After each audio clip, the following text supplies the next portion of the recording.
이렇게 해서 최종 경기 결과가 나왔고요. 플레이오프 대진도 완성이 됐죠. 네.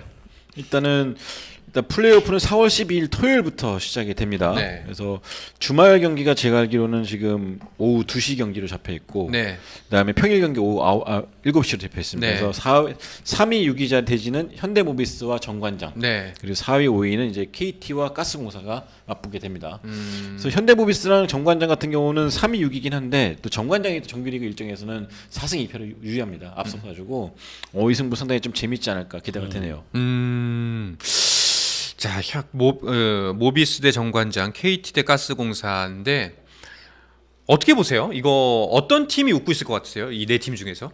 근데 누구도 웃지 못할 것 같은 게 네. 가스공사랑 KT 같은 경우는 동명상련이죠. 외국 선수 한 명 없이 버틴 그런 아픔들이 있기 때문에 약간 좀 서로를 좀 보듬어주고 위로하는 그러면서도 수비할 때 빡세게 하는. 그리고 네. 어쨌든 둘 다 변수가 있습니다. 어쨌든 외국인 선수 한 자리를 새로 지금 둘 다 채우거든요. 그러니까 KT는 아팠던 조던 모건이 계속 쉬다가 이제 합류하는 거고, 가스공사는 어쨌든 내일 연도회가 물론 그 진단 결과 나오면 새로운 선수가 들어오는데 어쨌든 둘 다 이 옵션이 새로 들어온다. 그 부분에서는 변수를 좀 갖고 한다. 특히 물론 플레이오프 성향상 그리고 2옵션 선수들이 많이 뛰지 않았다는 성향상 1옵션 선수들이 많이 뛰긴 하겠으나 그래도 그 짧은 시간을 버티는 이 선수들의 역할이 굉장히 중요할 것 같습니다. 네. 네. 수비전일 거고 네. KT가 리바운드가 상당히 강한 반면에 가스공사는 3가드 쓸 때 리바운드 네. 굉장히 역점 많이 노출되기 때문에 결국 이 부분에서 많이 갈리지 않을까 생각이 들고요. 네. 그러면은 이제 번갈아 가면서 경기를 펼치게 되는데 네, 어디부터 먼저 하나요? 토요일 날 이제 3위, 6위 3위, 6위부터. 네, 하고 그다음에 12위, 12일부터 12일 날 12일 4위, 4위, 5위 하고 네. 그 다음 날부터 이제 3위, 6위 하고 4위, 5위, 3, 6, 4, 6 이렇게 가는군요. 오전 3선승제로 펼쳐지고. 그러니까 수원에서부터 시작한 거죠. 네. 수원에서 먼저 KT와 가스공사, 그 다음 날 이제 울산에서 현대모비스와 정관장. 네.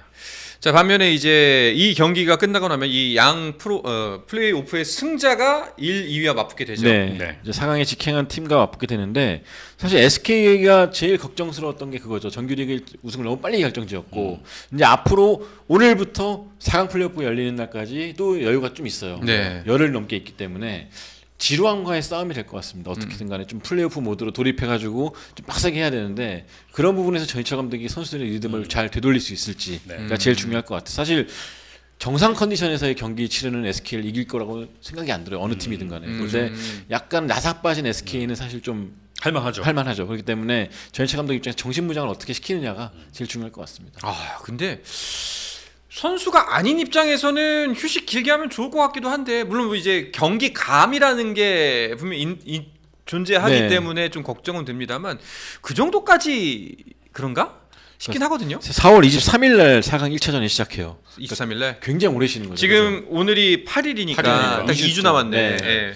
거기다 SK는 우승을 일찍 확정했기 때문에 그 일찍 확정하고 남은 경기도 사실상 온 전력을 다 하지 않고 게임을 치는 거잖아요. 그러면은 거의 한 달 가까이 네. 기간을 100%의 전력을 쏟아서 하지를 않았기 때문에 이 부분에서는 약간 갑자기 선수들한테 갑자기 100% 끌어올려 딱 네. 이거 하는 게 쉽지 않을 것 같아요. 소노전에서는 그 전희철 감독이 조금 더 선수들을 많이 뛰게 했는데 그럼에도 불구하고 리듬이 좀 안 올라왔거든요. 네. 그런 부분 때문에 약간 좀 팬들의 원성도 심했었고 그래서 이런 부분들을 빨리 원상복귀 시키는 게 SK의 과제가 아닌가 싶습니다. 자, 그러면은 3위와 6위의 맞대결에서 이긴 팀이 어디 SK랑 붙나요?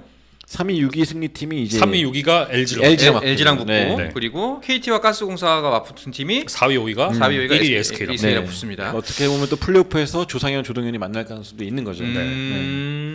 그러면은 뭐 지금 나중에 조현일 위원 오면은 저희가 제대로 한번 예측을 해보겠습니다만 네. 여기서 한번 간략하게나마 약식으로 그냥 좀 마음을 비우고 편안한 마음으로 내기 걸지 말고. 저는 무조건 조현일 반대입니다. 그 반대로 가면 다 맞아. 자, 그러면은 봅시다. 자, 먼저 플레이오프 현대모비스와 정관장의 대결 어디가 올라갈 거라고 보세요? 두 분께서는. 이게 무조건 현대모비스가 올라가야 되는 판이거든요.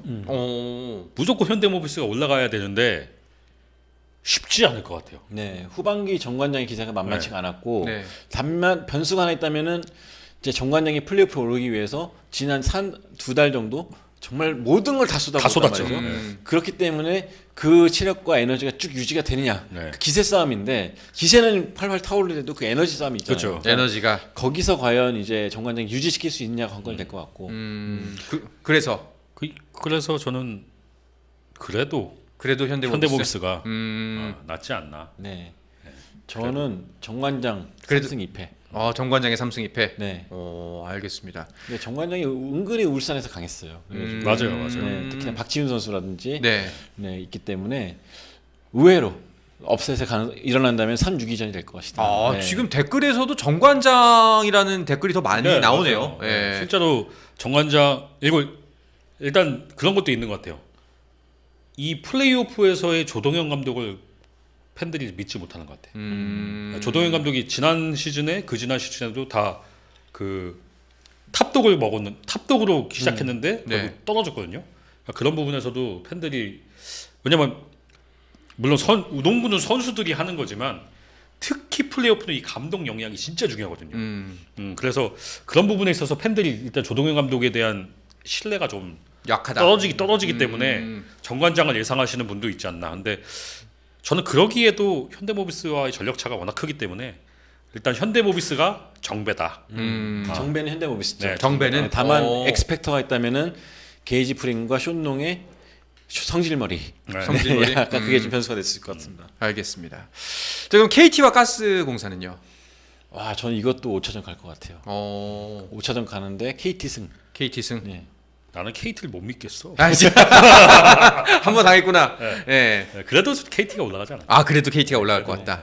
알겠습니다. 조현일 위원이 가스공사 예상한 걸로 치시죠. 네, 그렇게 하죠. 알겠습니다.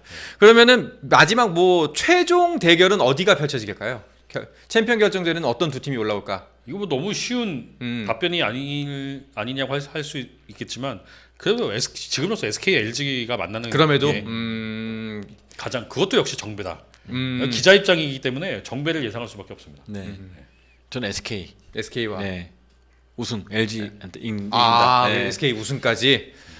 성급한 건 여전하네요. 네, 알겠습니다. 네.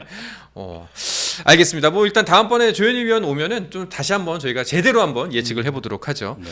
자, 이렇게 정규리그가 오늘 대장정의 막을 내렸습니다. 또 이제 좀 언제 농구 또 다시 시작하나 싶을 정도로 그랬던 기간이 엊그제 같은데 벌써 끝이 났어요. 네, 맞습니다. 네. 특히 올 시즌에는 초반부에 무슨 판정 문제부터 해서 그리고 올 시즌은 프로농구가 그 작년인가요? 그 한 언론사에서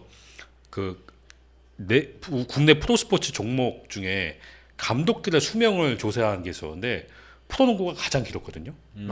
근데 올 시즌 중간에 감독 2명이 네. 자리가 나갔습니다. 그래서 그런 부분에서도 변수가 발생했고, 그래서 좀 뭐랄까 굉장히 길게 느껴졌지만 그만큼 또 굉장히 많은 일이 있었던 시즌이 네. 아니었나. 변화도 참 많았던 시즌 같고 네. 또 브레이크도 있었고 트레이드도 많았고 네. 네, 정말 재밌던 얘기거리가 좀 끊이지 않았던 네. 시즌이었던 것 같습니다. 알겠습니다. 스포츠 플러스 한정의 무대